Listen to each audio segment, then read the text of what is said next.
welcome for our newcomers who weren't able to be with us last night. Welcome to our online audience.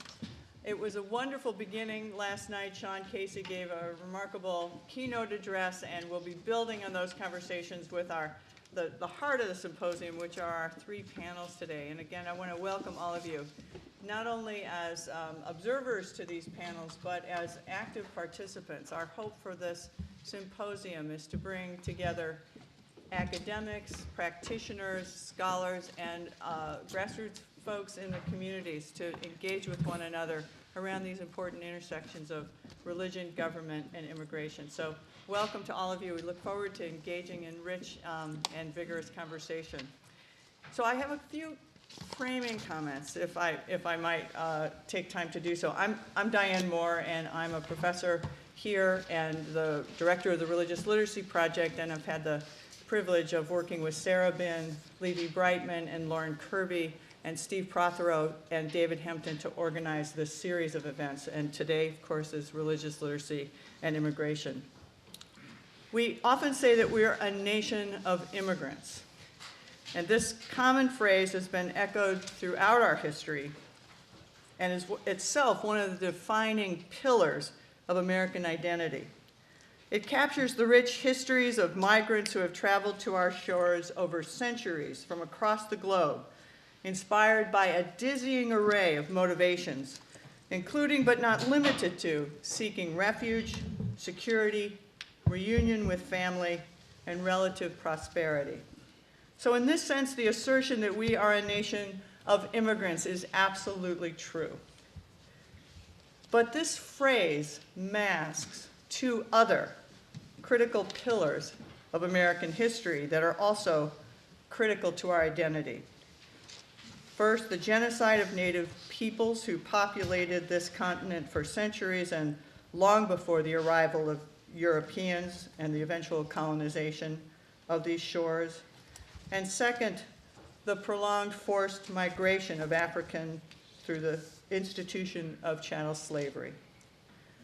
To say that we are a nation of immigrants makes these two other pillars of American identity invisible in ways that hinder our capacity to learn from and come to terms with this complicated and devastating history.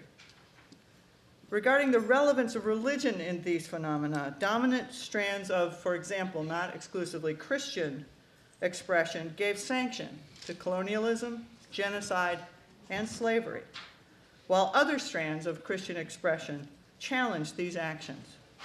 So understanding these influences is an important dimension of understanding the foundations of U.S. identity. Two other brief snapshots, if you will.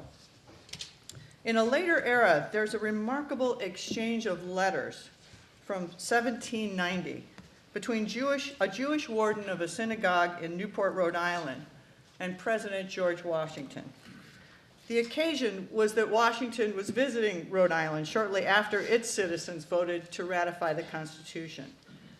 Washington was met, as these things go, by a cluster of local dignitaries upon his arrival, and Moses Sextus, the Jewish warden of that synagogue, was among those greeting the president. So this is significant in itself. This is Rhode Island, of course, so we have a dignitary who's Jewish chosen to represent the community. This would not have happened in Massachusetts, for example, so context matters. But here's an excerpt from the letter that he read to the president. Deprived as we heretofore have been of the invaluable rights of free citizens, we now, with a deep sense of gratitude to the Almighty, disposer of all events, behold a government erected by the majesty of the people, a government which to bigotry gives no sanction, to persecution no assistance, but generously affording to all liberty of conscience and immunities of citizenship, deeming every one of whatever nation, tongue, or language equal parts of the great government machine. And Washington responded in writing just a few days later, and here's an excerpt from his response. The citizens of the United States of America have a right to applaud themselves for having given to mankind examples of an enlarged and liberal policy, a policy worthy of imitation. All possess alike liberty of conscience and immunities of citizenship. It is now no more that toleration is spoken of, as if it was by the indulgence of one class of people that another enjoyed the exercise of their inherent natural rights. For happily the government of the United States, which gives to bigotry no sanction, to persecution no assistance, requires only that they who live under its protection should demean themselves as good citizens in giving it on all occasions their effectual support.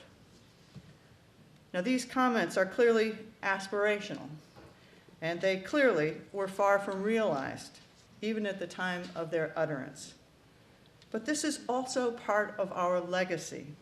These tensions between our aspirations and our reality have defined us from the very start and continue to define us still. And finally, one last vignette. The Statue of Liberty, of course, stands as an iconic symbol of this assertion that we are a nation of immigrants. The inscription is adopted from a poem by Emma Lazarus, herself, by the way, born into a Sephardic Jewish family, and whose great-grandmother was a niece of Moses Sextus. This is the inscription. Give me your tired, your poor, your huddled masses yearning to be free. The wretched refuse of your teeming shore, send these, the homeless, tempest-tossed, to me. I lift my lamp beside the golden door. It seems to me that minimally, one of the ways to atone for the two devastations of our three pillars of identity, the devastations of genocide and the devastation of chattel slavery, it seems to me that to atone for these, that we should relentlessly and vigorously try to live up to the aspiration of our third pillar, that we are a nation of immigrants who will give to bigotry no sanction, to persecution no assistance, and that we will embrace as our own the tired, the poor, the huddled masses yearning to be free. Let us begin. I turn to our panel and look forward to your comments. Thank you so much. Thank you.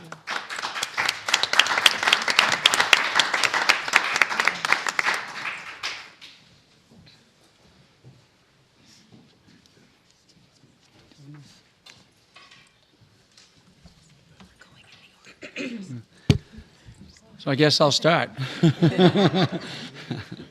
Well, good morning. Happy holidays. My name's Joe Curtatone. I'm the mayor of Somerville. I'm a world traveler, literally yards away. And I'm honored to be participating with such a distinguished group of people on this panel. And I want to thank Diane and the Literacy Project and Divinity School and BU for hosting this event and for having me here today, and for really the important work that they do around examining the complex intersections of religion and many professions and aspects of life, including government. And from my perspective, where I live and have lived professionally in the last 22 years in local government. And it's an issue and in a realm, even for someone like myself who's been mayor now, finishing my 14th year, continue to ask how we operate in that realm. I don't think anyone could argue that government leaders and religious leaders possess many differences, but the truth is we have in common a really critical and important responsibility, really an obligation to lead in an ethically and morally sound manner, really for the greater good that people represent. And people aspire, hope to be part of our communities. In my opinion, this commonality has become apparent, more apparent than ever, and impossible to ignore over the past couple of years, but especially the last year, as the topics of immigration and sanctuary cities have been thrust into the national spotlight, and so much negative rhetoric has been targeted at one of our most vulnerable population, newcomers to our community, to our country. We hear that term sanctuary a lot, and really, as we all know and read and come to learn, what began as a religious effort to help displaced refugees in the 1980s has since become a politically charged buzzword with different connotations and interpretations, really depending on how you ask, and there's really no set definition. But I want to tell you about what sanctuary means for my city, for Somerville. And for us, it means lower crime since we first became a sanctuary city in 1987. I think crime in Somerville is down almost 60%. And certainly not for that reason, but many consequences of how we, by adopting that policy, what is meant to gain credibility and trust from newcomers to our community. In fact, our crime rate for every type of violent crime is below the state and national averages. Sanctuary means that local police and other agencies really do not and will not profile residents to run immigration checks on them. And sanctuary in Somerville also means that when undocumented persons or victims of or witnesses to crime they don't have to fear deportation if they just come forward and speak to a law enforcement official. So really, there it helps us. It means we're able to engage others to deal with issues and problems around public health and public safety and improve the quality of life in all our neighborhoods.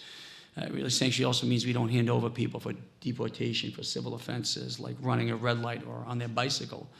We don't do that because we refuse to tear families apart over misdemeanors, and doing so just fuels a broken immigration system that needs to be fixed.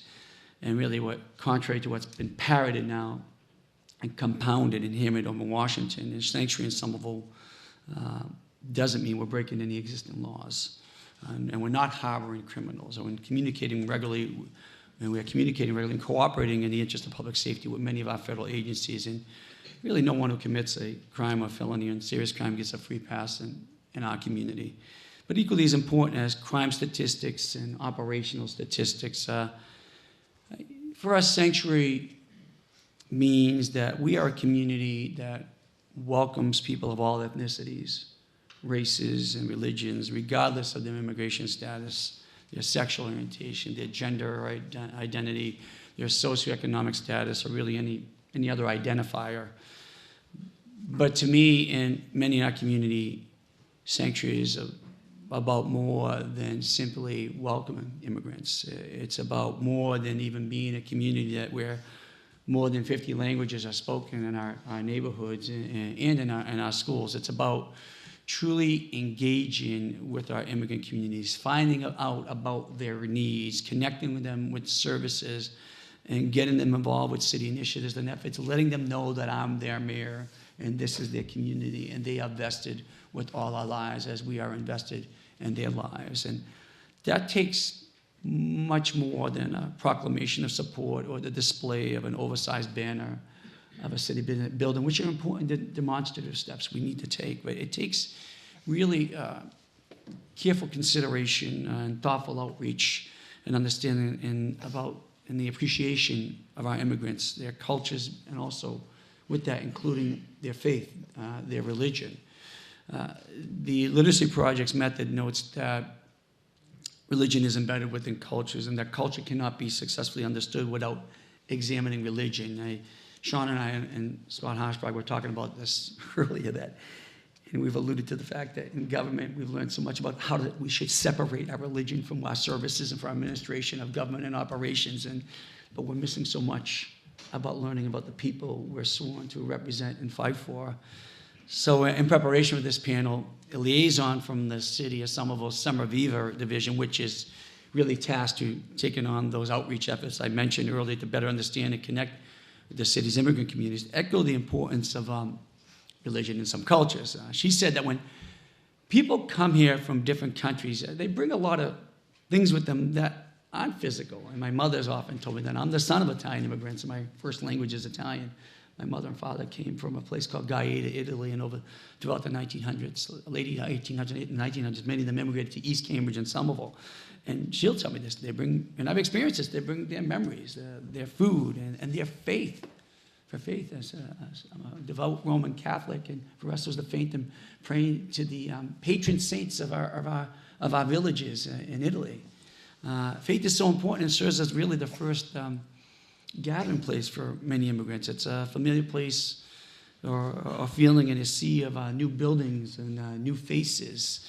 It's a place where people go to feel comfortable, and my mother said it's safe, and a place where they go to build community or to maintain in their minds a community they thought they had in a place like Italy or Portugal and Central America or somewhere else, and to connect with others. And so it's our responsibility as local government leaders is to welcome new arrivals, learn about them, connect with them, and help them to settle in and feel safe. And then we need to be understanding of their situations. We need to have empathy for them and put ourselves in their place where they're starting from and understand their cultures and establish connection in the place where they're really most comfortable. So this is one of the most important ways that our city and faith-based organizations in Somerville really connect. Our liaisons, and let me tell you why we've established some of these, but we found out a few years ago, we're a big believer in data. We gather data and analyze data of all different types, found out that more than 90% of our communications and outreach efforts were not reaching our foreign-born population. A third of our city is foreign-born. And that was problematic. How can we really serve the entire community and make it an exceptional place to live, work, play, raise a family if a majority of our population did not understand what was happening in the community? How could we gain their trust, their respect if we did not do that? So we build with some of our relationships with religious organizations and clergy members and serve our immigrant communities and establish those essential conduits of communication channels so that we know that our immigrant communities, what they want, what they need, and we can connect them to the services that will help them. And really these channels have been critical for disseminating information and words of support and solidarity in the aftermath of the Trump administration's various immigration announcements, from threats to sanctuary cities to decisions about ending TPS. I say all the time, whenever this president or Jeff Sessions makes a statement about immigrants, here's what happens in my city. Kids don't go to school. Families don't seek preventive health care measures. People don't go to work, and they sink further into the shadows and in the margins, and which really calls for us to stand up and say the things that are important, to double down on our values, which I believe are not just some of those values, but core American values of seeking a diverse and tolerant society and tolerant America.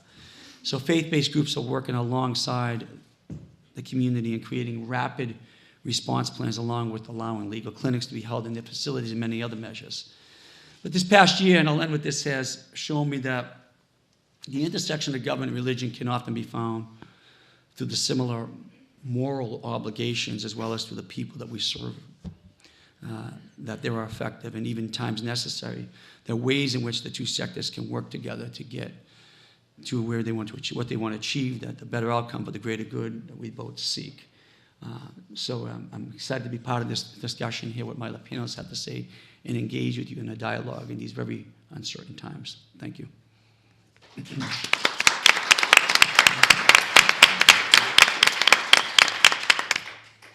Good morning. I'm Celina Barrios-Millner. I'm with the City of Boston's Office for Immigrant Advancement. We're an office actually started in 1998, known as the Office of New Bostonians, and I think it was a more optimistic time, a time when our office was really about celebrating the cultures of all the different immigrant communities, connecting them to city services, and really just being a place in City Hall that could say, you know, we're all Bostonians no matter where we came from.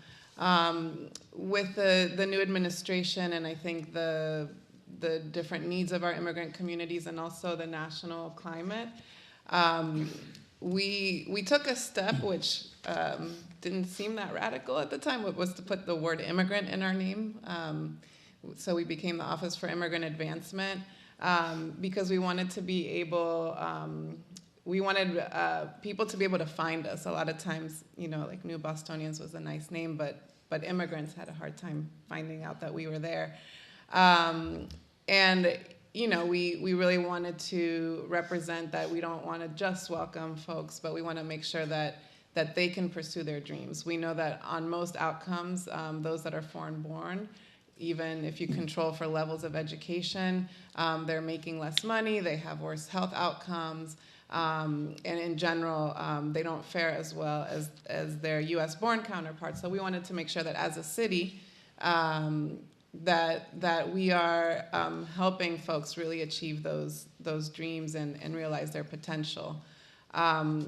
Little did we know when we started with that mission that we would also have to really double down on just the very basic levels of helping people feel welcome and safe in such a really negative climate, and not just negative in terms of speech, but in terms of real rights being taken away. And so our work depends on not just partnering with community organizations to make sure that people know that they're welcome and how to access city services, but a lot of faith-based institutions, because we recognize faith-based institutions as one is that's obviously where people are gathering. You have to go to where people are, but they're also safe spaces with trusted leaders. And right now, government of any level is really intimidating to a lot of folks. So we have, just for our legal clinics or any of the programs that we offer, we have faith-based partners. We established an advisory board for our office that is made up of a diversity of stakeholders, but we do have faith-based institutions present there, so that we can make sure that their parishioners and members are getting the latest information. And we also take the input of what we're hearing from different institutions as we go about policy making or developing programs for the city. Recently, in the wake of the election, we have noticed obviously an increased fear in our communities, and so we established these immigrant community forums.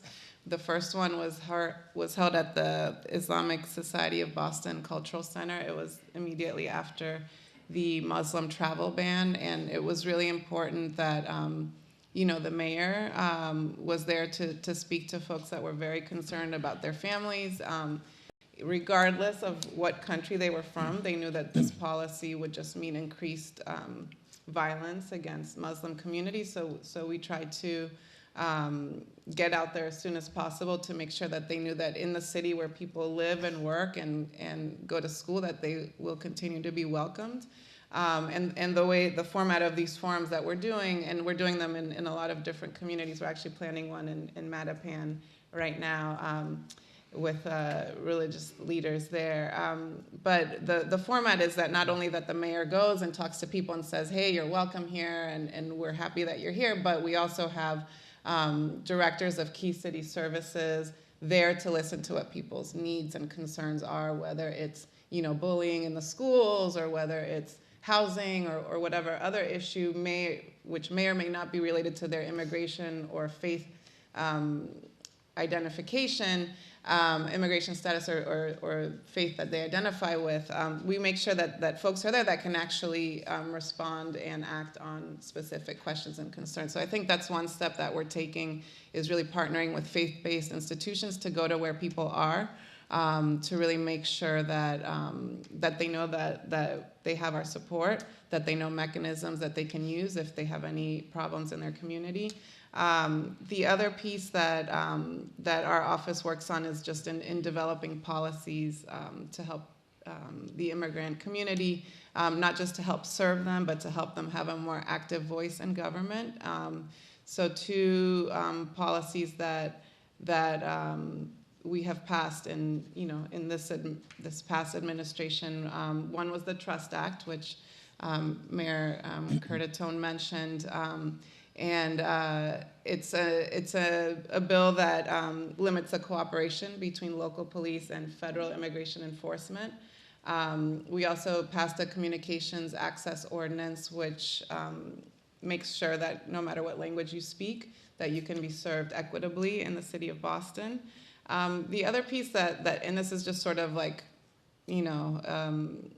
a project that is a personal passion of mine that we've been really trying to integrate the conversation about immigrant equity with the conversation about racial equity, because we recognize that the immigrants that are being harassed and targeted by policy and on the streets are immigrants of color, immigrants that have certain accents, immigrants that come from certain parts of the world. And we know in Boston we have immigrants from everywhere, right? But we know that who are the ones that are getting, receiving the abuse. And so we have done a lot to integrate the city's efforts around racial dialogues and resilience, and really ensure that there's a strong immigrant voice at every level of those conversations, because we know that there's a lot of shared struggles and also uniqueness within the different groups that are here.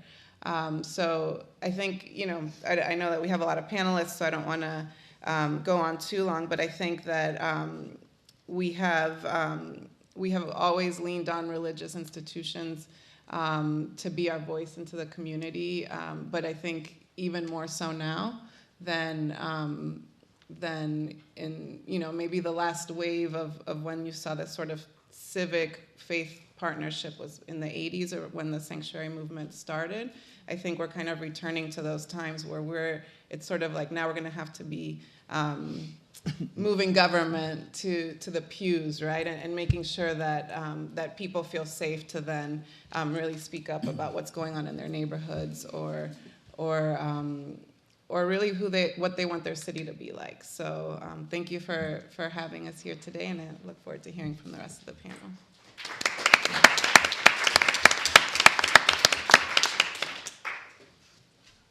Good morning. I think I need some help with the PowerPoint. Well, good morning. My name is Patricia Montes. I am an immigrant from Honduras, Central America. I have been living in the U.S. for the past 14 years in Boston. I can't believe that. And I have been directing Centro Presente for the past 9 years. And I'm going to use some pictures to show you a little bit more about the work that we do. Centro Presente, the next one. You want to do it? You want me to do it? You want me to do it? Oh, yes, thank you. Tell We're me a team. Thank you. when. Okay, go to the next. Thank you. No problem. Centro Presente is an organization that was founded during the 80s. And our history as an organization has a very strong connection with the sanctuary movement, actually, during the 80s. In fact, Centro Presente was founded a year after Monsignor Romero was assassinated in El Salvador. And our organization was founded by a Catholic nun in Cambridge, Massachusetts, here in Cambridge. And our first house was a church here in Cambridge. Well, we have been changing over the years, but we don't have a strong connection with religion. We are an independent organization, but of course, we do a lot of work with the faith community. We have been doing a lot of work with the faith community over the years, and we are a Latino immigrant-led statewide organization that struggle for immigrant rights and for economic justice. So at that time, Centro Presente was doing a lot of work against U.S. military intervention in Central America, right? And was doing a lot of education and also advocacy around that issue. And that topic is still relevant for us. It's part of our mission to continue doing that because the U.S. has a long history of military intervention in Latin America. And we see that as a clear result of forced migration from Latin America. So, and I'm going to talk a little bit more about that later. But over the years, the organization was founded and directed by people in this, in the solidarity movement. But the organization made a very important political decision. And that political decision was to put the power of the organization and the direction of the organization in the hands of the community that was being affected, right? Particularly people that were coming from El Salvador, Guatemala, Nicaragua, and many other countries during the 80s that were escaping the civil conflict at that time. So here we are, and we provide legal services. We have an ESF program, we have a legal department. We also do literature development, and we also do community organizing and political advocacy. And with very few resources, we do political advocacy in different levels, at the local level, state level, and national and transnational. But you cannot, how come with very little resources can you do transnational work? We are able to do transnational work because we are part of a national coalition that is composed of maybe 50 community-based organizations around the country. And for us, it's extremely important to do work with civil society organizations in migrants and in countries like Mexico, Honduras, Guatemala, because the reasons that I mentioned before. Next one, yes. So I'm going to share with you our experience about doing work at the local and statewide level. We went from national to statewide because we had a lot of frustration, right? We were investing a lot of energy and resources trying to pass an immigration reform that never passed because the US government never had the political will to reform and transform the US immigration system. So because we don't have a lot of resources, we were saying, let's do work at the statewide level because our people are here. And we should be able to work with the local governments to change public policy.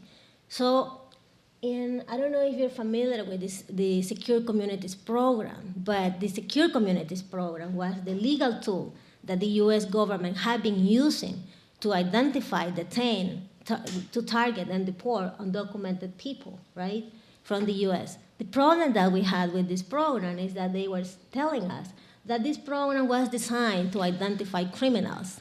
However, according to official data, most of the people that they were detaining and deporting with the implementation of this program was people with non-criminal convictions. And let me tell you, do you know in what city this program was implemented for the first time? Boston, thank you. And it was Boston in 2006 during the Menino time, right?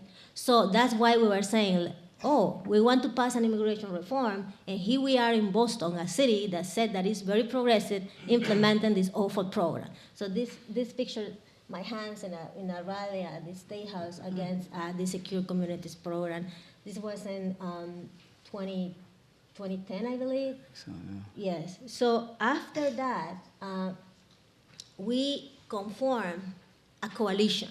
And the name of the coalition was the Massachusetts Trust Act Coalition.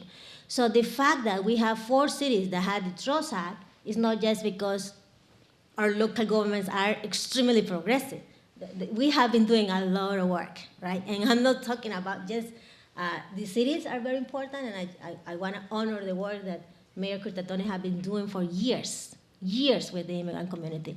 But we have been doing a lot of work in collaboration with the faith community, with the legal community, and other community-based organizations. So Centro Presente, in fact, is the organization that conformed the coalition and led the Massachusetts Trust Act Coalition for many years.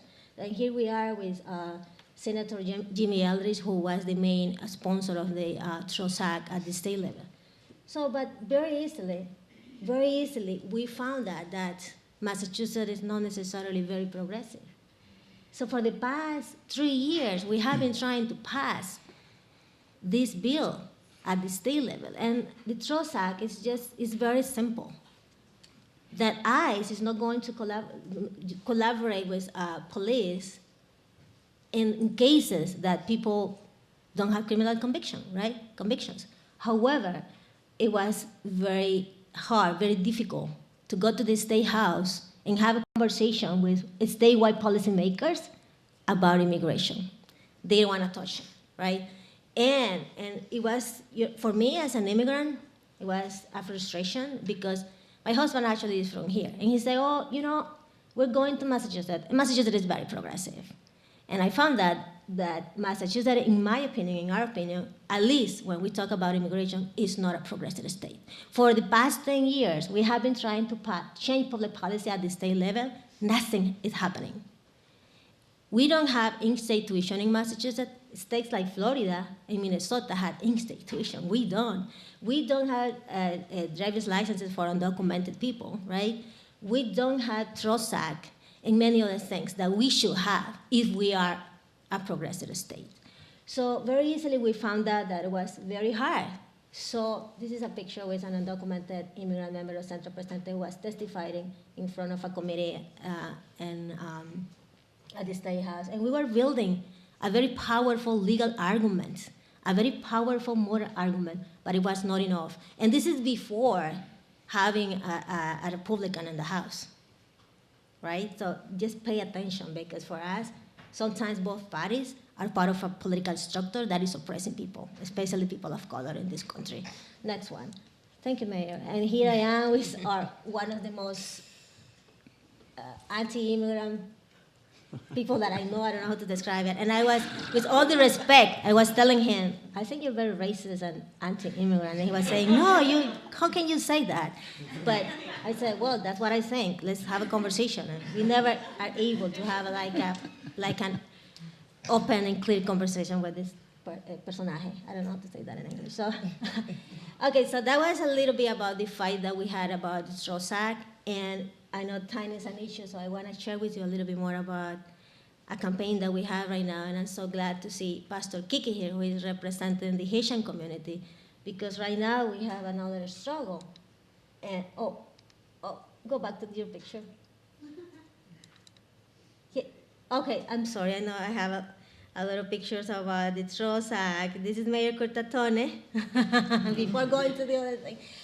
This was, I think, in 2014, when the TROSAC passed in Somerville. Central Presidente used to be in Somerville. We were there for 8 years, and we moved to the city of Boston 3 years ago. And because we had a lot of frustration at the state level, we said, let's go to the cities, and let's do some work at the city level.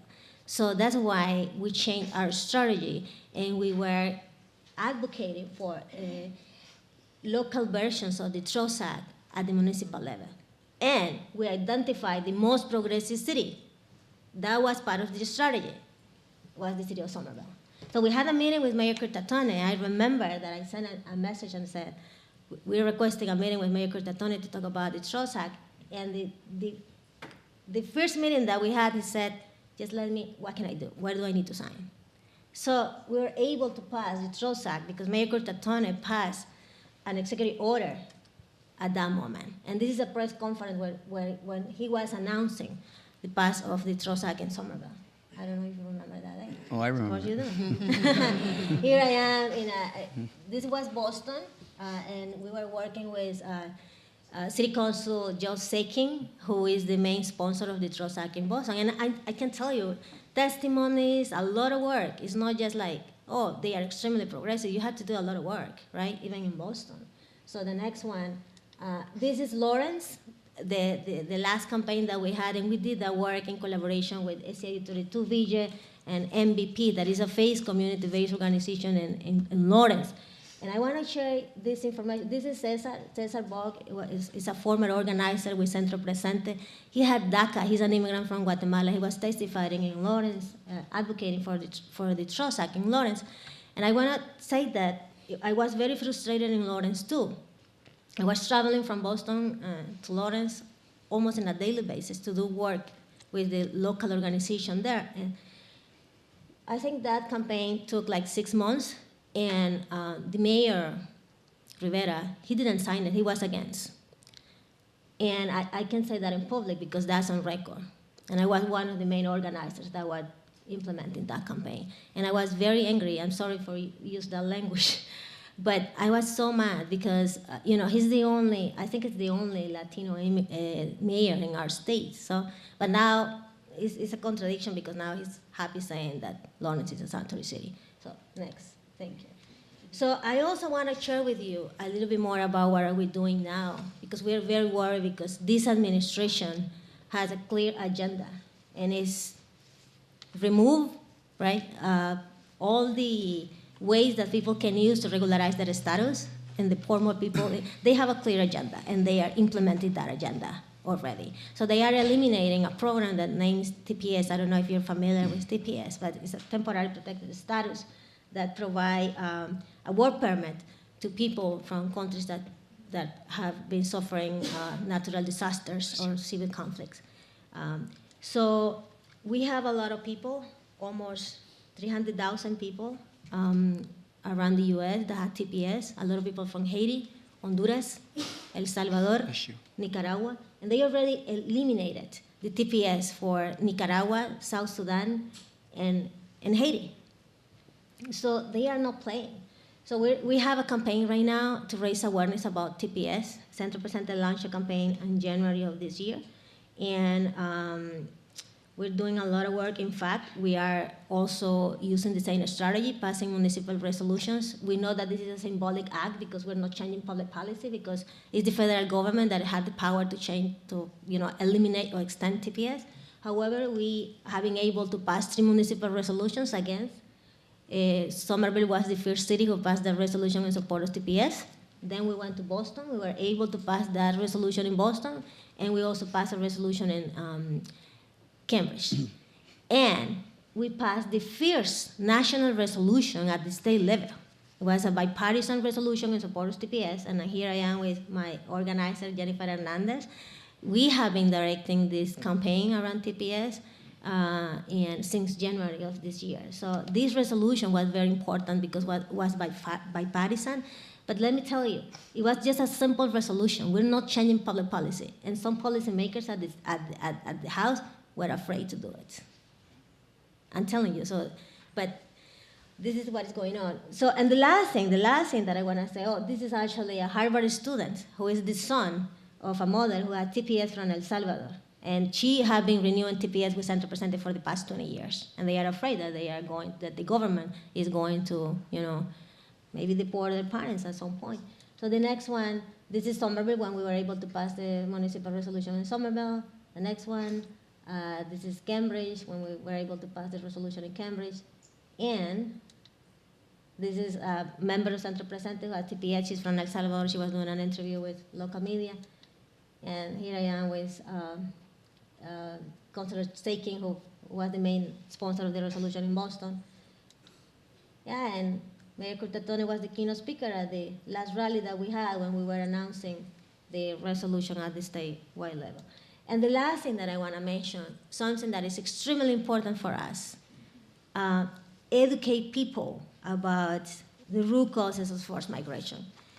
At least for Centro Presente, it is extremely impossible to change public policy without educating people about why people are coming to the US without proper documents, particularly from Mexico and Central America. Most of our members are coming from Central America, countries like Honduras, Guatemala, and El Salvador. And sometimes we're not able to understand the crisis that countries like Honduras, Guatemala, and El Salvador are living right now. And I think it's very hard to go to a policymaker at the state house or at the local level and let them and say, listen, you have to support the immigrant community, when they don't have any idea about what are the reasons that are behind forced migration. At this point, Honduras and El Salvador are the most dangerous places in Earth after Syria, according to the UN. And that reality has been invisible within the conversation about immigration in the US. So structural violence, corruption and impunity, lack of employment and work opportunities, structural poverty, and also the implementation of economic policies like free trade agreements like CAFTA and NAFTA are part of the problem. And also, these policies are being imposed by the US government in our countries. And these policies, like free trade agreements, are only free for corporations and only free for the elites, but not free for ordinary people. Ordinary people are the ones that are coming here from Central America looking for, not for better opportunities. We should change that rhetoric. They are trying to survive. They are trying to survive because they are being killed by the gangs, by the organized crime and narco activity in our countries of origin. So I know time is an issue. We have more panelists, and I hope that we're going to have more time for questions. Thank you.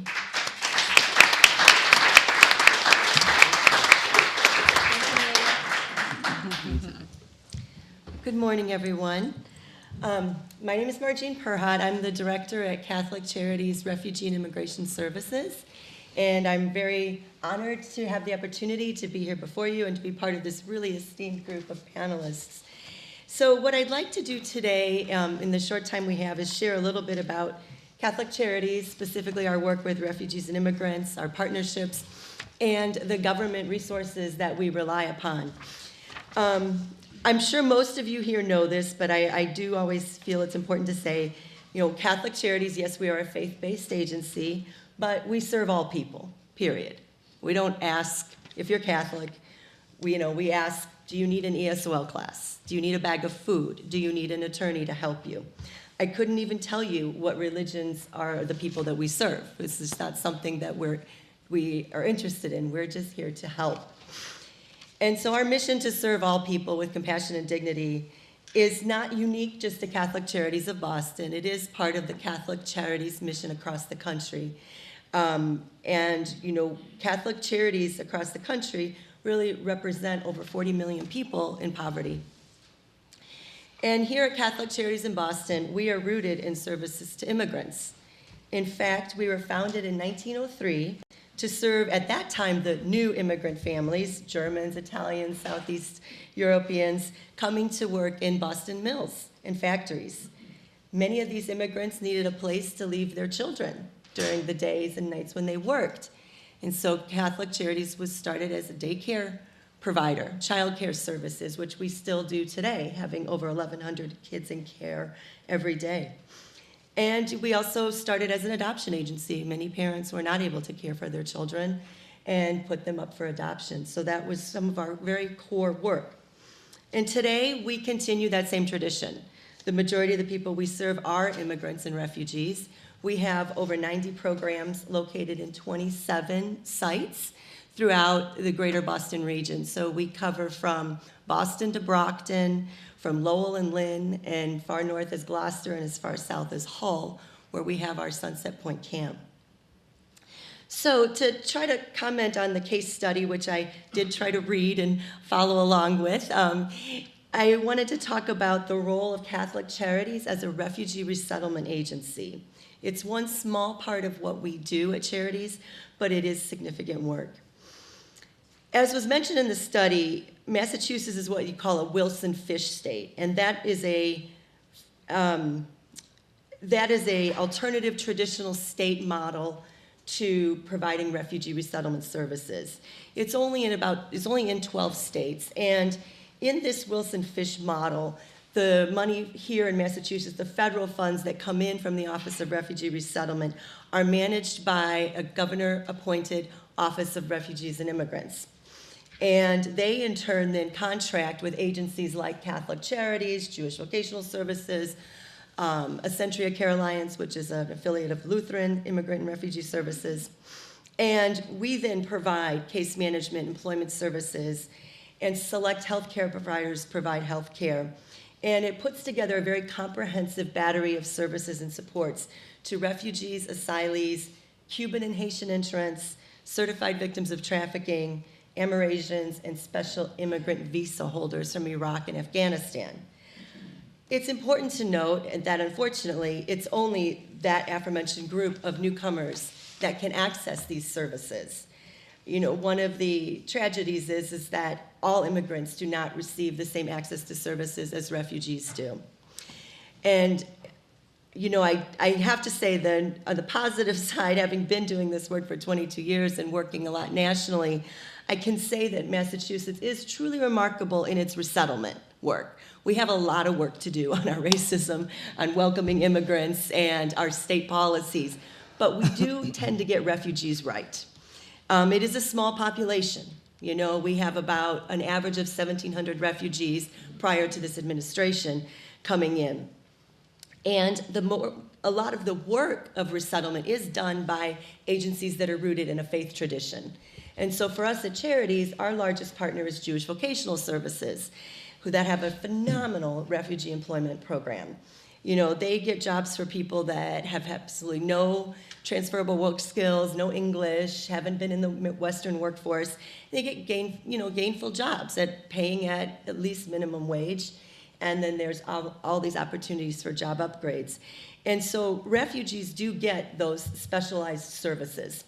And that's part of what the Wilson Fish program is, whereas in other states, refugees access the same types of services that mainstream low-income poor would have to access. And so it does make a difference. I mean, Massachusetts ranks in the top 3 for employment outcomes for refugees within a 8-month period. And that's great. Of course, we can talk a lot about, is that really good integration? What is the long-term impact on refugees? Those are all things for debate. But what I wanted to kind of focus on was this faith-based, government-based partnerships. At a national level, 5 out of the 9 what we call voluntary agencies that are contracted with the State Department to do resettlement are also faith-based. And together, these agencies offer the United States an incredibly strong network of resettlement affiliates. And what I was reflecting on is prior to the standardization of the U.S. refugee program, which happened with the Refugee Act of 1980, refugees were largely resettled by communities of faith or established ethnic organizations. And so you would have, Father so-and-so taking in 12 Vietnamese families, for example, into a church, and then the community coming together and helping to support them. What's really interesting is that this model has resurged with some tweaks, because we are very heavily government funded and very, very strict federal policies that we have to follow.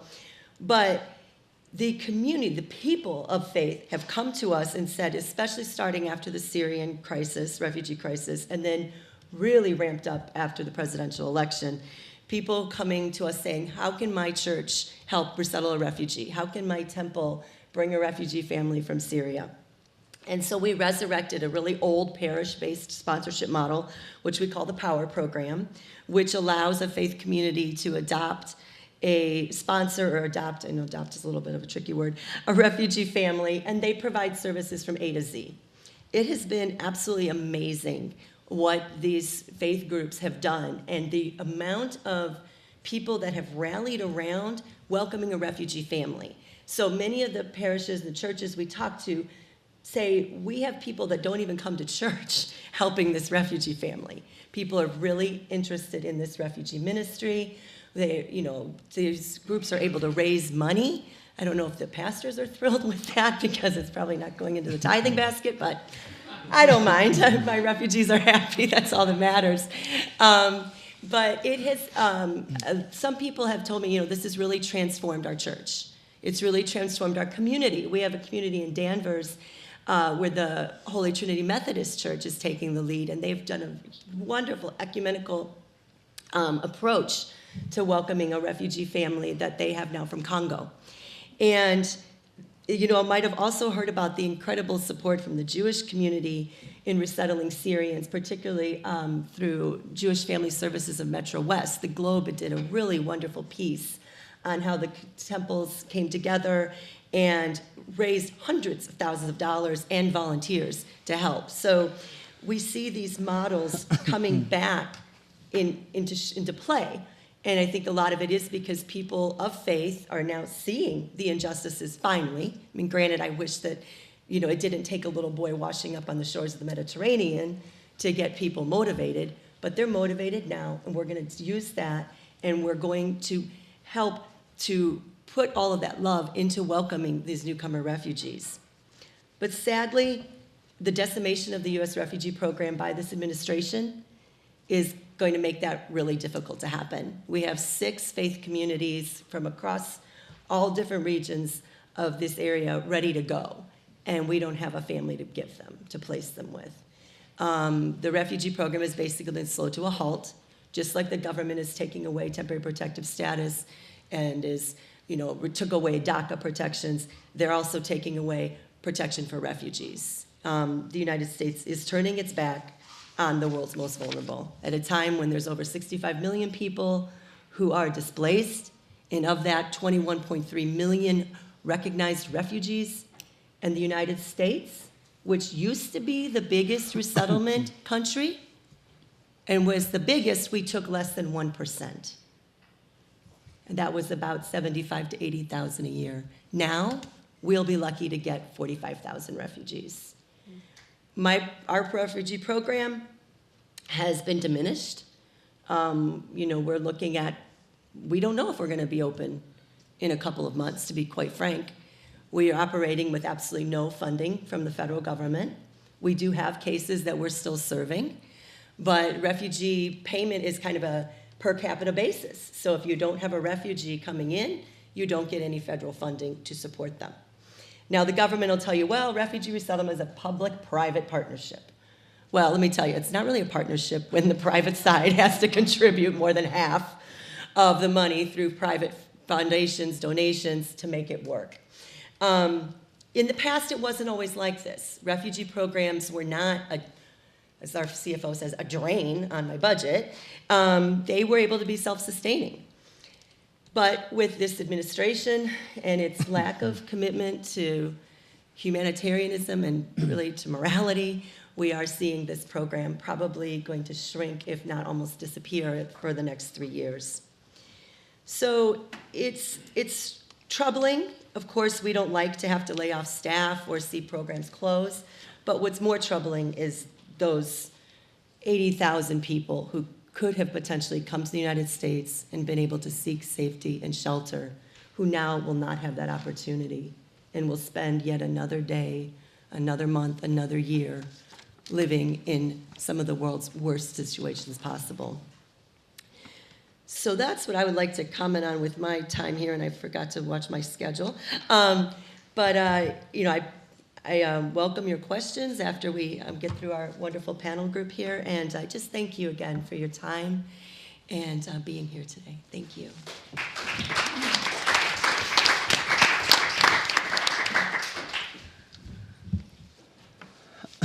My name is Kathleen Reed. I'm the lead pastor at University Lutheran Association of Greater Boston. Church is actually not in our foundational title. And paying attention to birth stories and the kind of, the shape of an actual organization, I think is critically important. It's a privilege to be part of this learning community today. I think I'm here so that I can give you a mini case study within a case study of how, and we call ourselves UniLu, and it's just what University Lutheran will be hard for me to repeat over and over. So how did UniLu become part of a Cambridge Interfaith Sanctuary Coalition? Quick timeline for the sanctuary movement that's anchored now at UniLu. December 4th of last year, after a couple Sundays of lamenting, a Harvard Divinity School student named Chris Rood preached a sermon and gave the closest thing that you get to an altar call in a Lutheran congregation. He asked for volunteers to form a study committee. People sort of knocked each other over trying to get to the pulpit at the end because they wanted to participate.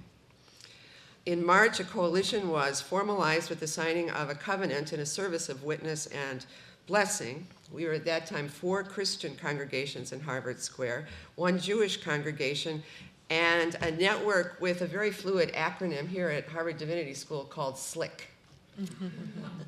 Which is a space where a number of Harvard-anchored student organizations come together, and they are clearly, as you'll hear, one of our most powerful partners. So 4 Christian churches, 1 Jewish, SLICK, and HDS network. we signed a covenant and covenanted to engage in both physical sanctuary and working together, organizing in communities and working on advocacy around greater dignity and safety for immigrants. The mayor of Cambridge was present for that service in March. And on Memorial Day weekend, a mother, 26 years old, who was from Ecuador, and her two daughters, which are now 1 and 3 years old, moved into our congregation, our building at UniLou. She remains there while she works with a team of lawyers to establish legal means to stay in the United States. No path like this could be smooth, but there was a relative degree of ease with the logistical pieces of sanctuary coming together that I think speak directly to the purpose of this symposium. And that is that University Lutheran and the other churches and synagogues enjoyed good relationships with the mayor's office, Cambridge being a sanctuary city, several strong relationships with city council members. At UniLou, we had good relationships with the Cambridge Police, with the regulatory agencies of Cambridge, with Harvard Square clergy, and various Harvard Square entities, including labor unions, and of course, HDS and the Phillips Brooks House Association, which is the umbrella organization at Harvard for community service. A lot of this was the result of the fact that University Lutheran has hosted a homeless shelter for 35 years that is entirely run by Harvard College students. As the churches and synagogues came together, and now we number 11 partners, each of us brought with us, each brought their own networks from within the city and the sources of their denominations and national expressions of their churches, synagogues. Now, I said there was logistical ease in the formation of this. I've now come to believe that the movement would not have become, at least for our congregation, in any small measure transformational until, first of all, a family actually moved in. And then the congregations, like University Lutheran. University Lutheran is a predominantly white congregation, and the Evangelical Lutheran Church in America is the second least racially diverse religious entity in the United States, second to the AME Church. That Pew Research information really kind of stunned us, but we take it seriously. A family moved in, and then the family's needs and the mother's battle is what took center stage. We were constantly, as that support network, being challenged with all of our acquired expertise in how to do this and how to do this and how to do this, and just being people used to taking a problem, solving it, moving on. And it was difficult for us to learn to take our cues from this mother who is the expert in her own journey and who is the most credentialed person for deciding what she and her children needed. So we have begun to come to grips in very concrete ways with a topic that I've preached on and people nod heads, and that's white supremacy. So now we're learning to claim that. So brief responses to the case study questions. Sanctuary, I would say this intersection of religion and politics isn't merely an intersection, it has lots of stories to it. I mean, it happens like in 4 dimensions constantly. What do government leaders need to know? Well, get to know the stories of particular faith communities in their street level context. What's the birth story?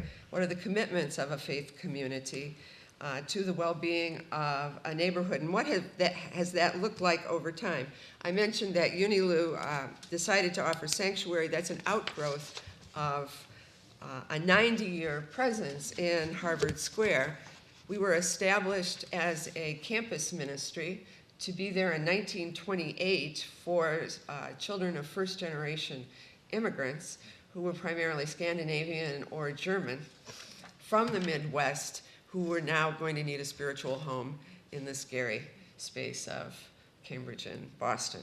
But we expressed another goal just as clearly, and that was to always be open to engaging with people of any religious persuasion or no religious background, engagement in the moral issues of the day. That's our birth story. We keep claiming it. I would also, I mean, you could take it back further. We're Lutherans, Reformation 500. And this is for Diane Moore. Martin Luther preached a sermon at Christmas time where he said if his congregants wanted to imitate the Magi at the crib of the Christ child, they would give to the poor and send children to school. Well, just because the Lutheran community is home to an undocumented family doesn't mean all Lutherans are going to be so inclined. A former member of University Lutheran wrote me to express dismay that we were taking these steps and let me know that he also opposed the opening of a homeless shelter 35 years earlier because he had a sense that a church building was for the vertical relationship between the congregants and the Almighty. And things like social service could happen in other spaces. He also wanted us to know that we were engaging this at our peril since it was illegal and we had no business helping people who, his words, want to jump the line to get into this country, which speaks directly to the roots question. So that assessment of undocumented neighbors as line jumpers highlights the question about who is ultimately obligated to offer hospitable welcome to a community's newcomers. Within my faith community, welcoming Jesus cannot be separated from welcoming a neighbor. But more broadly, who in public service is not obligated to offer the basics that contribute to human flourishing? I think that would be a short and actually empty list. I was asked to develop a certain set of questions for people running for city council here recently in Cambridge. And I would encourage anybody who comes at this from the side of the government, you could prepare yourself to always be ready to answer the following questions. These are Cambridge specific. With the rich multiplicity of immigrant communities in Cambridge, heretofore, what have been your practices for connecting with immigrants and refugees, concretely? What are you hearing from immigrants as far as the top pressures that are being faced? What's your sense concerning the voices that are not being heard? What will you do to bring those voices to the public square? Now for Cambridge, as a sanctuary city for immigrants with and without documentations, what should Cambridge's priorities be going forward? Finally, again, regarding the dynamic of white supremacy in mainline denominations, again, it's accurate to say that most of the congregations in our network are predominantly white. It was being able to suddenly see what we weren't seeing that began to open all kinds of doors. I remember saying, I think it was to an NPR interviewer, that we came at this with a lot of privilege and a lot of resources, but we needed to make connections with organizations. And on my mind at the time, Centro Presente, Cosecha, other organizations.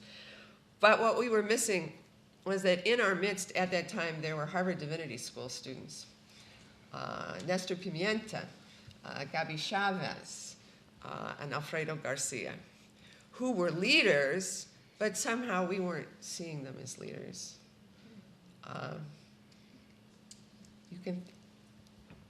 It's racist, it's ageist, it's your only students. And those were the voices that really called us out. And we had months of pretty uncomfortable, but really productive conversation. which has led us, again, to see more deeply the person in sanctuary as the person who is leading her own journey. We've been called to examine and repent of our bondage to our own self-elevated sense of expertise. And it is through her eyes that we see whole worlds. We've gone from being very causey people, progressive causes, to being there to listen to the story of this one person and discovering that whole worlds open up through that. And we find ourselves, again, newly at tables about TPS and that sort of thing. I've gone on.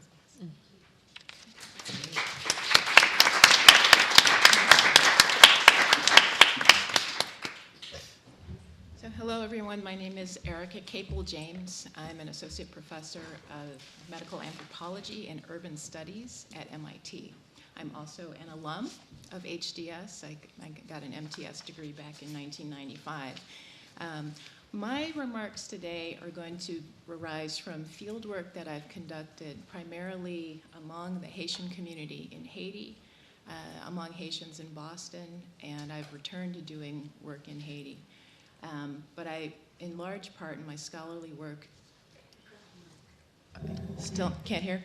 In large part in my scholarly work, I think about kind of the politics of compassion and the ethics of intervention.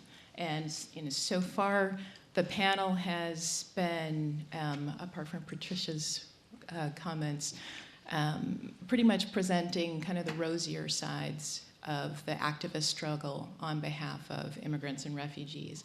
So I'm going to talk a little bit more about some of the challenges within the institutions that are providing this kind of support, and what are some of the questions that institutions should be thinking about as they take on more and more of the role of providing aid to those who are vulnerable that perhaps government should be providing. So in other words, I'm going to ask, does providing charity undermine justice? Mm-hmm. Okay, so I very quickly came into the Div School in 1993, heard about the plight of Haitian refugees who were not being acknowledged as refugees, who were being labeled as economic migrants as per policy going back to the Reagan era.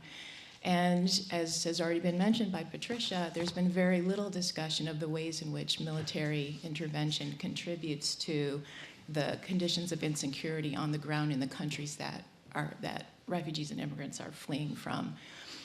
So I was very interested in trying to understand, how in a country that had suffered with political conflict from within its own political sphere, but also exacerbated by the role of U.S. military training of actors who brought about a coup against the first democratically elected president.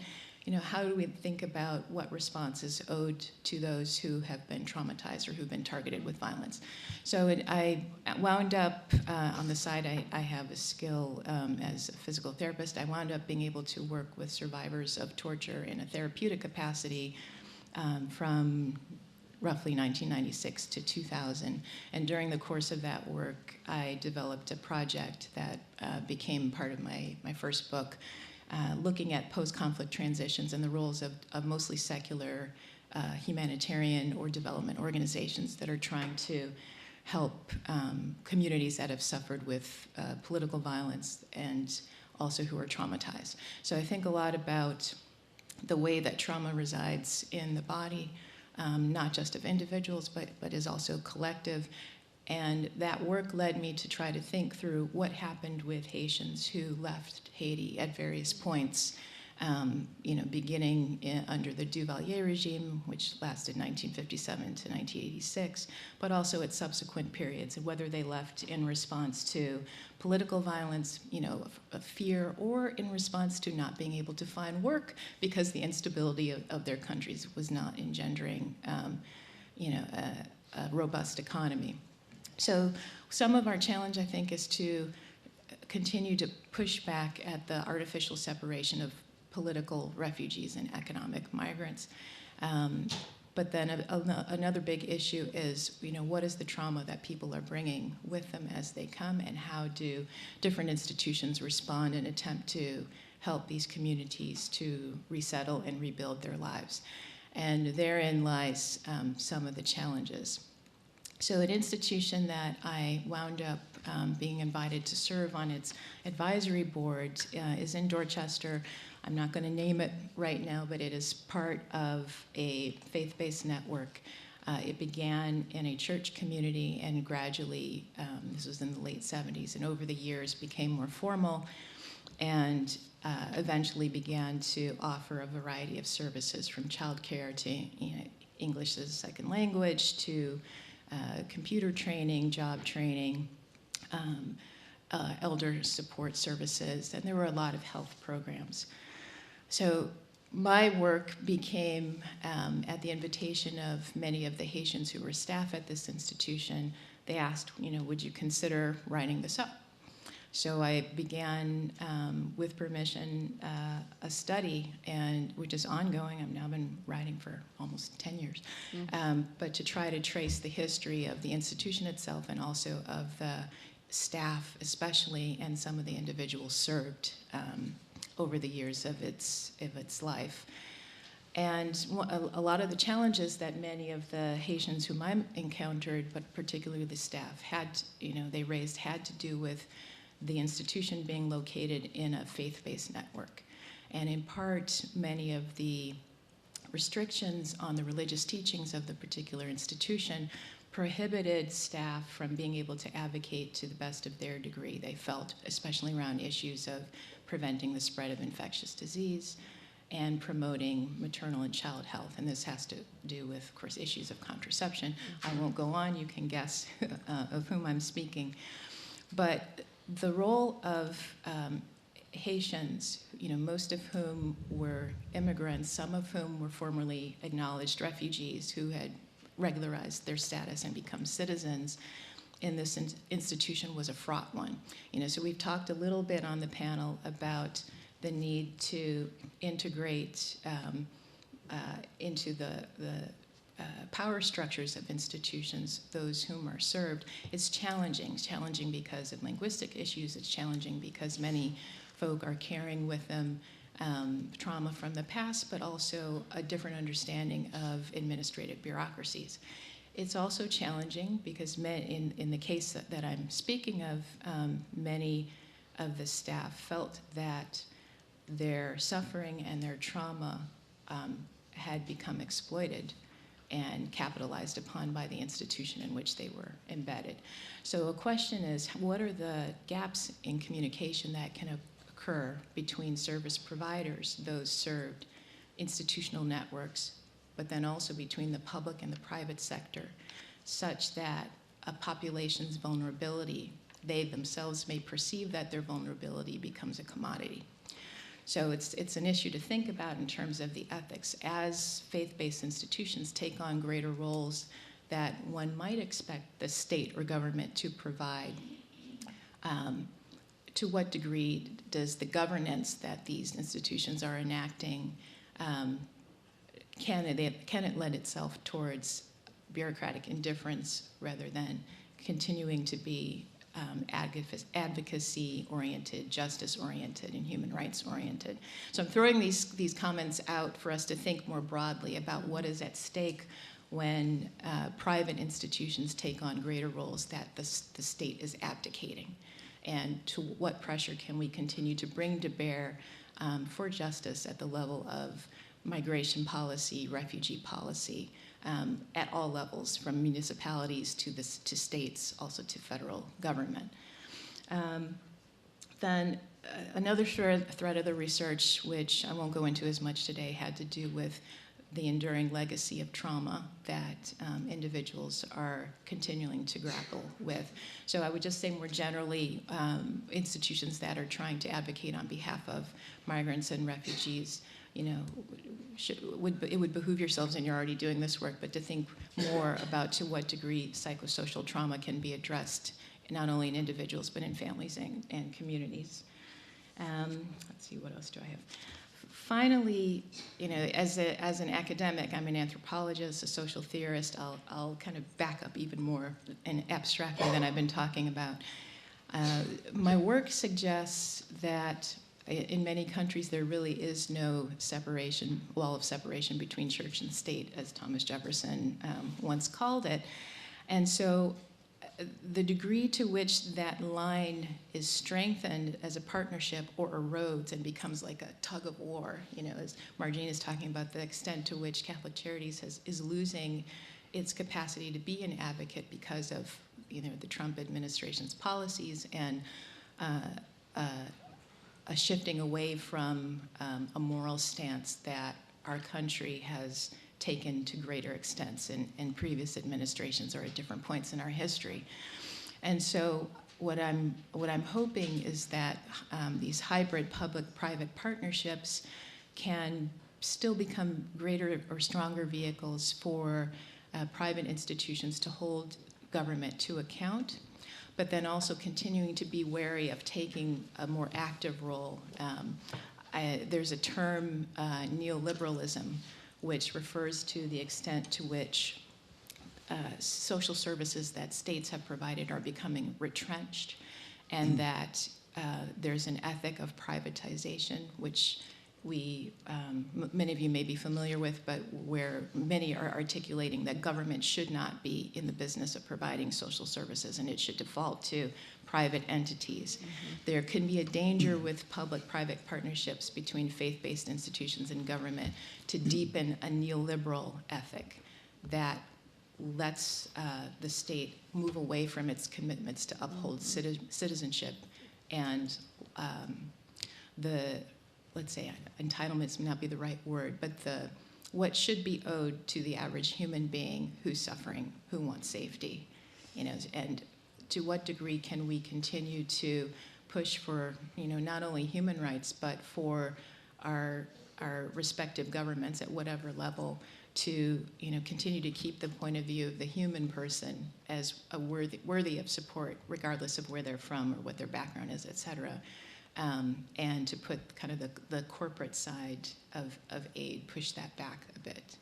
I should probably stop there, but I can say more later, so thank you.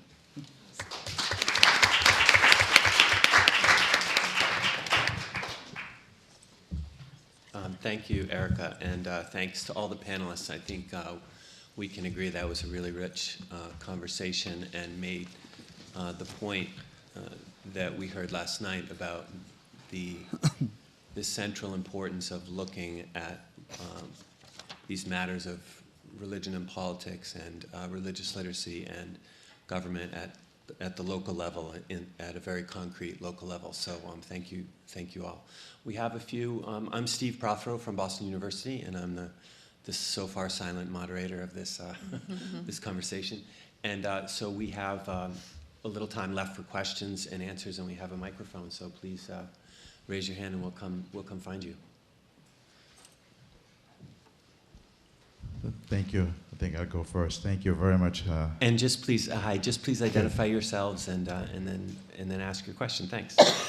Yes, my name is Reverend Dufour Florissin. I am the executive pastor for Voice of the Gospel Tabernacle in Marapen, which is a predominantly Haitian churches, first and second Haitian generations in Marapen. I've been living in Massachusetts for the past 30 years. Been involved greatly with the Haitian community. I chair many organizations, the Haitian Americans United, Haitian Parent Association, Chihuahua Alliance Center.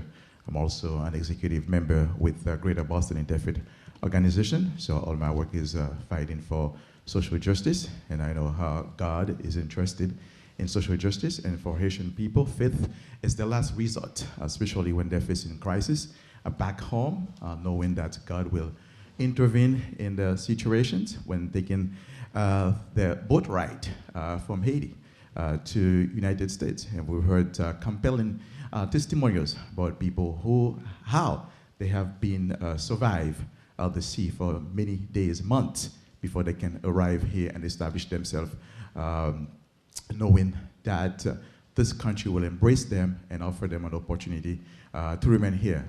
This is a very vibrant community, as you know. more than 200 churches throughout.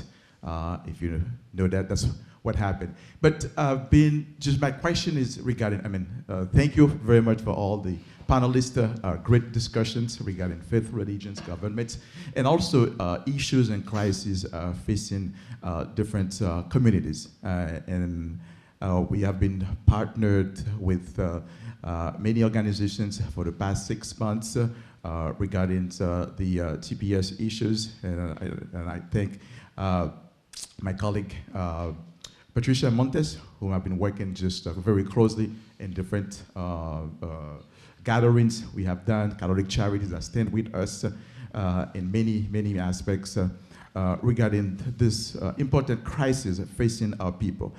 Let me bring the case issue. You know, I was reading just a quote by Henry Thoreau that says, men live lives of quiet desperations.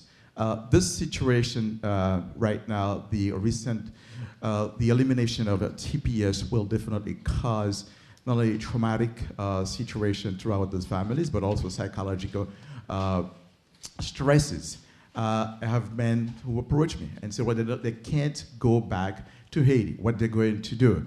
So they plan, basically, you know, you don't want to hear that, to even divorce their wives because they need to find ways to remain in the country and be able to provide for their children because they don't have anything to go back to Haiti. Right this year in July, I was in Haiti with a group of 45 people in the southern part of Haiti, interviewing more than 100 pastors and their wives, telling us in the southern parts they really relied upon the remittances from the people who are here, especially those that have been displaced after the earthquake.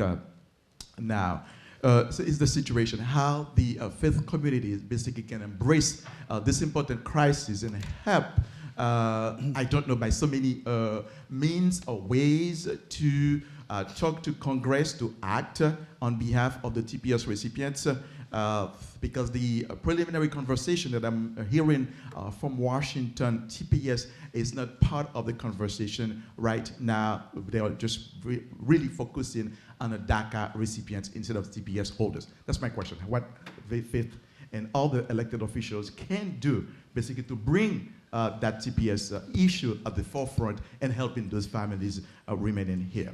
Great. Thank you. Yes. Thank you. Reverend, good to see you again.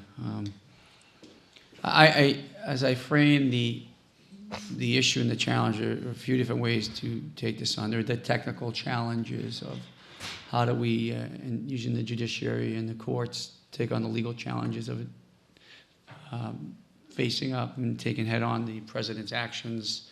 There's the legislative fixes we can take on, but there's also the adaptive challenge, which this is what it is. How do we pluck the value strings of stakeholders in our communities, in our places of worship, our elected officials to pluck their values? Perhaps it's our values as Americans, again, of seeking to be a diverse, tolerant society.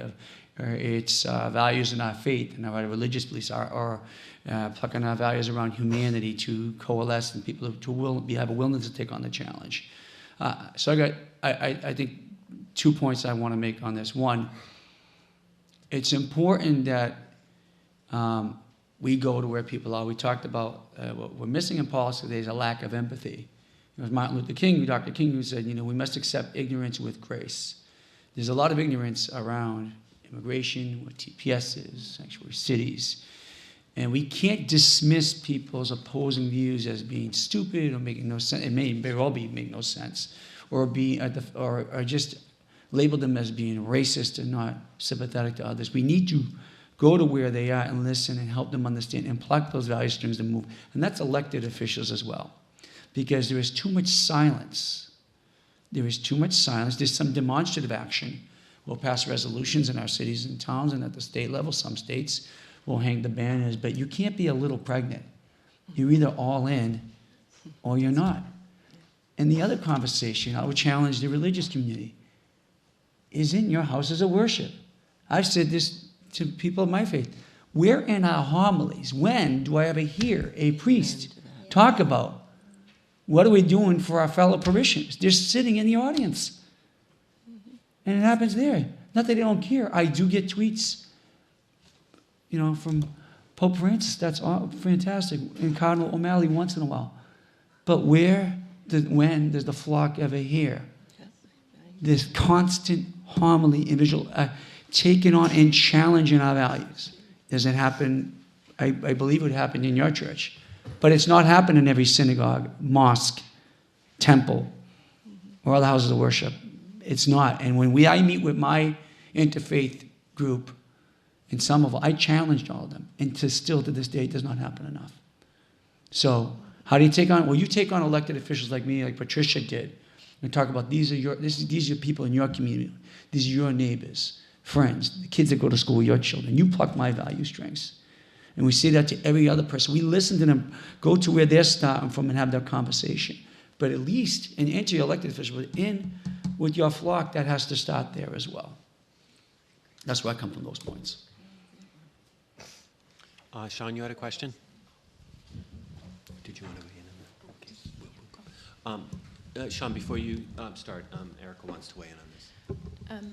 I think one of the things that is most critical is to remind our political leaders that the population of Haitians who are here that have a regularized status and who are providing remittances, as Reverend Fleurissin has said, are not only helping to bolster the economy in Haiti, but Haiti already cannot handle the number of Haitians who are being deported from the Dominican Republic back to Haiti. And the lack of support could potentially force further migration.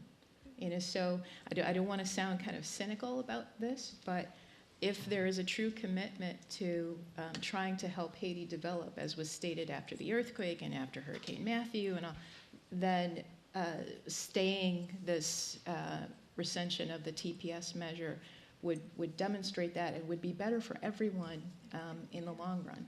So, I just want to add that that it's the same case with people from Central America. I mean, I'm so glad that you said that. In this country, people from Central America are being treated as regular migrants, economic migrants, and they should be treated as refugees because we are talking about the two more dangerous places in Earth after Syria, and that's not enough to say that you're coming from the most dangerous place in Central America. So, and our crisis, our communities were living a crisis before Trump. We are afraid because Trump is here in power. No, I'm sorry, but the Obama administration was also deporting unaccompanied minors from countries like Honduras and El Salvador. I'm from Honduras, and the U.S. government removed the Peace Corps from my country because it's not secure for their people, but it's secure for them, right, to deport unaccompanied minors.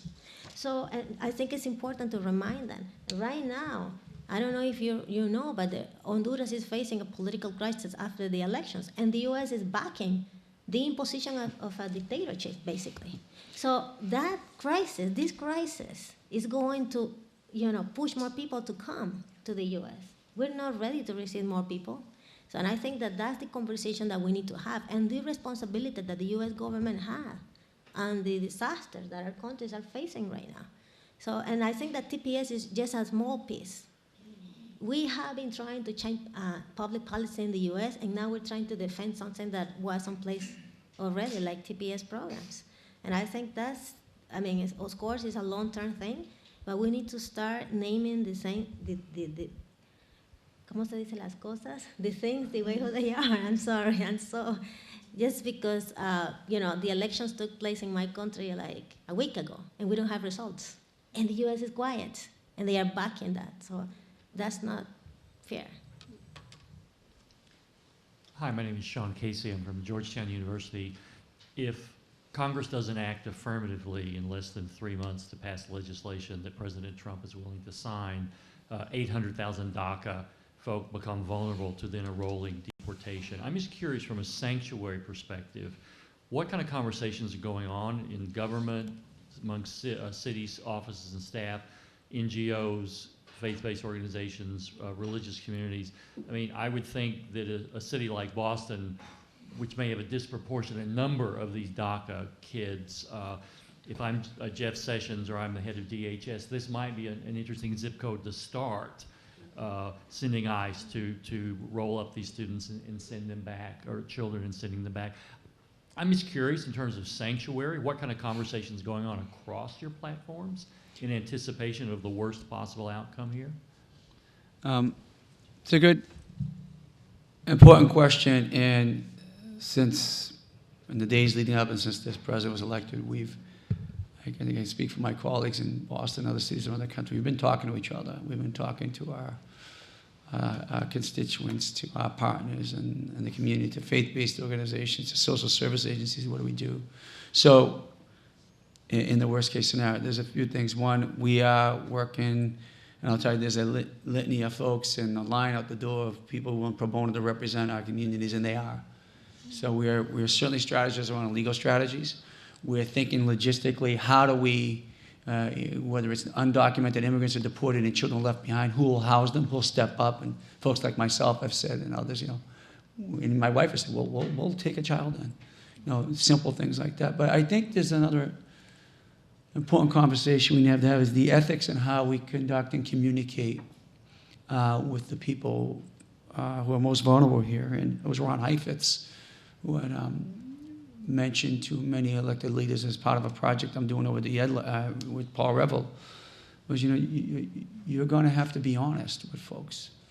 What we have sworn to do is to put ourselves in front for them. What we've sworn to do is fight and use every resource at our means and beyond to protect them.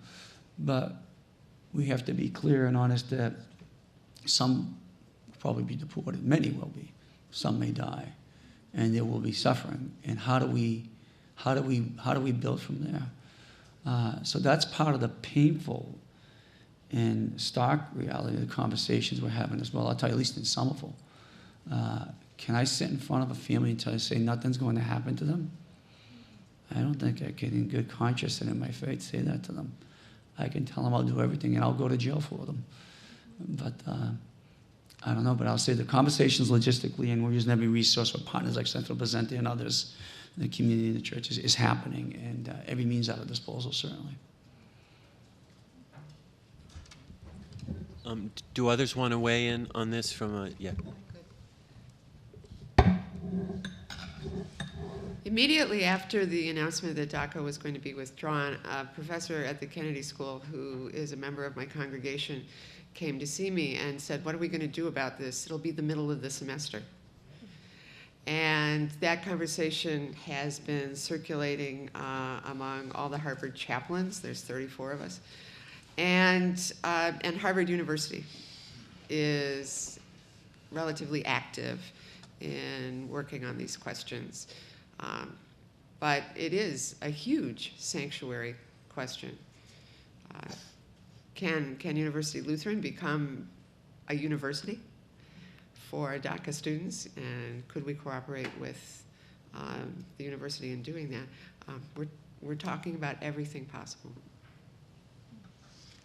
And I'll just add for the city of Boston, I mean, I honestly feel, especially as an immigrant myself, that we're often facing a massive fire and giving someone this to fight it with, but we're committing to this at least, that we are doing legal clinics with which really what we do is we leverage relationships with immigration attorneys, and we offer people free legal advice twice a month in our offices, which we think is important for just also creating that trust with government. But we're working with supporting the initiatives of Centro Presente and partnering with the Attorney General to also see if for both TPS holders or DACA recipients, there might be other legal alternatives that they haven't explored, and supporting them in that. And also, obviously, fiercely advocating for permanent solutions for both communities. But it does feel like a time of great power differential. Hi, I'm Jack Jenkins. I'm with Think Progress. I'm the religion reporter. And I want to bring up something that Eric had mentioned and then kind of turn it around as a question for the panel. The partnership between government and faith groups around immigration and refugees is often lifted up as kind of the Platonic ideal of something that's worked very well.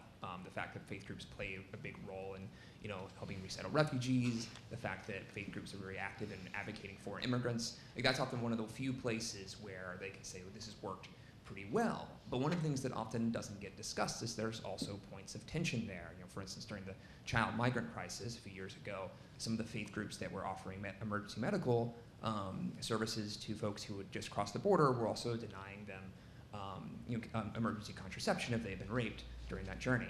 And so I'm curious about, given that faith communities are also kind of first responders here, like you're talking about offering sanctuary and some sort of help in the midst of a government that is not necessarily aiding them, how do you balance that tension between what's expected of a faith community, both from their faith and practically if the government's not going to be there, and the danger of faith communities taking on too much of this responsibility and the government leaving it there, if that makes any sense?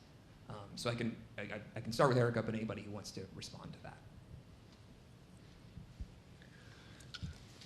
I think this is a question for the practitioners. I would like to hear the answer myself.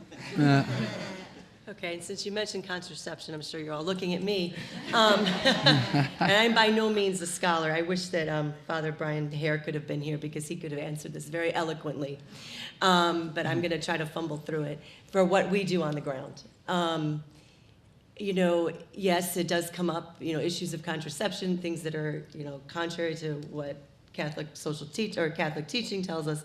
And what we do in our office, because we do work with such a diverse population, is we, for a better word, deflect to the medical providers. So we would, if a client comes to us and says that she wants to go on birth control, many of the refugees are put on birth control in the camps as a way of population control, which is a whole nother issue.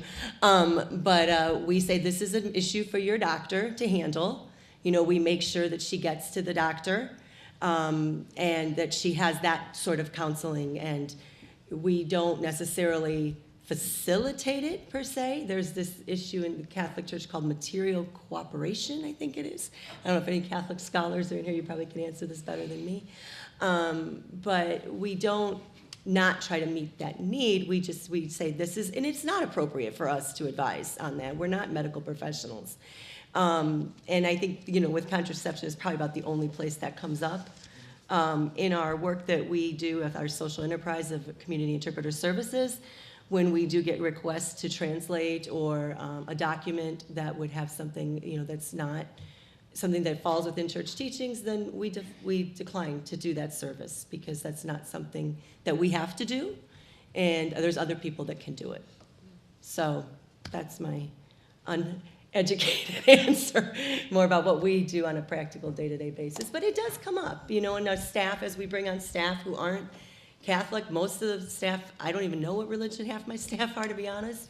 But questions come up, and we explain, this is what we do. We don't want to not help the person, but we also have to work within the boundaries that we're given. I have a comment that is, I'm not going to answer your question. Of course, I have a different perspective from the community-based organization, but I just want to acknowledge the work that the Catholic Church is doing in Mexico. The Catholic Church had shelters through the migrant route in Mexico. But the part that I really like, or that I respect, is that there are leaders within the Catholic Church, like Father Alejandro Solalinde. I don't know if you know him.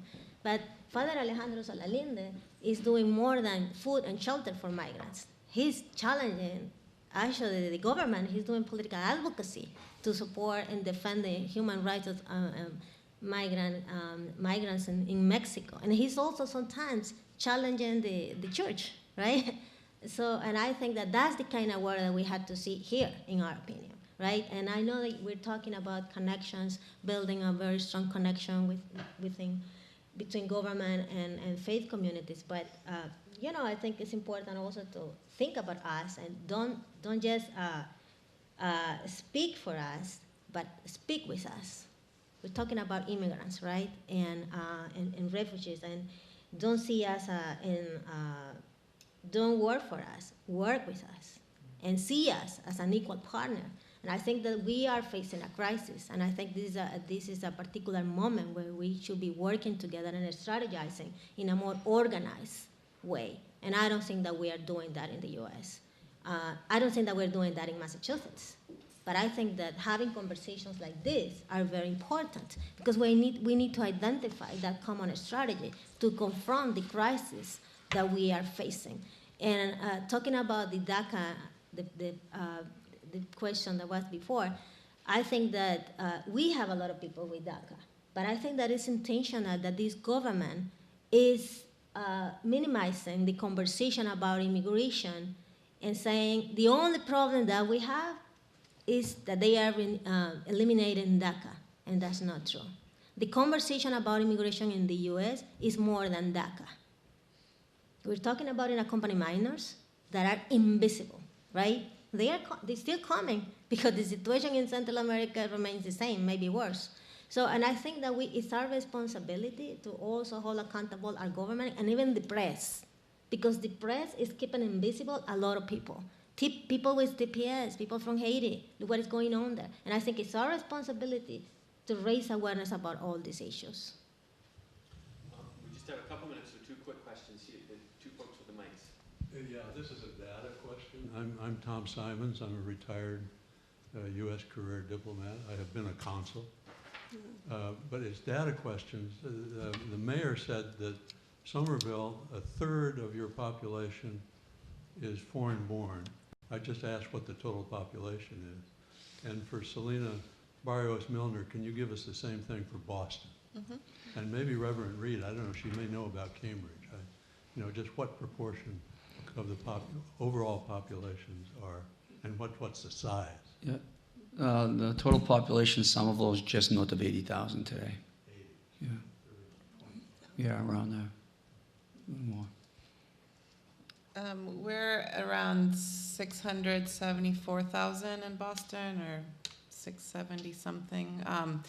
And our proportion of that, our share, the foreign-born share of that is 27% right now. What's really interesting, especially from a policy-making perspective, is that, for example, for youth, even if the majority of young people are U.S.-born, half of the students in our school system have a foreign-born parent.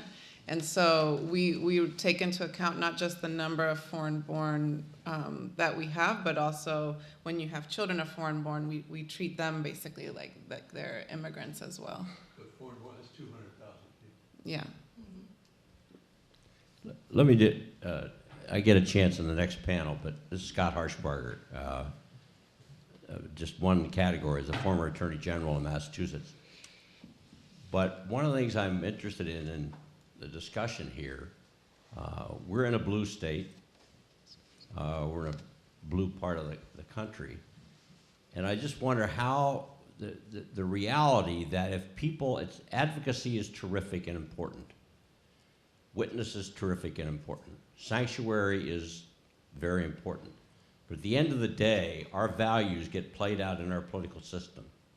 And that's called voting and the office of citizenships, whatever we deal with that. It sometimes surprises me that people like Joe Curtatone continue to be elected, that people like, we have Amara Healy in Massachusetts, but how many people are voting for those folks because of their stance on these issues when they're willing to stand up and deliver? And that goes to us as citizens then, and I say that respectfully. Many people aren't citizens that are involved in this effort. But if we don't participate in the elective process, it's not an accident. We had an election in November of 2016, and 50% of American citizens stayed home, didn't even vote. We vote locally, and just in Boston, just went through an election with less than 14% of the people even took the time to vote. In Cambridge, which is, still we only produce 50%. That is, so I guess to all of us, the question is, how do we learn the important role that civic engagement and civic education, including participation in a government that, as all of us know, of by and for the people. So I just think the overlay of some of this is, how do we make democracy work in terms of the values that we are espousing here? And it doesn't just happen through academic discussions It happens on the ground in terms of day-to-day participation in the election process. If you want elected officials to hear you, it's great to have great advocates. It's great, but it's also money counts, people count, votes count, support counts, and standing up for courage is particularly important in this area. I think we're lucky here, but the next panel will also raise the question about what do you do when the political process is totally against you in this area, as opposed to here where we at least have a political process that is responsive, sometimes often in spite of the fact that probably it's not delivering huge number of votes and support against other priorities.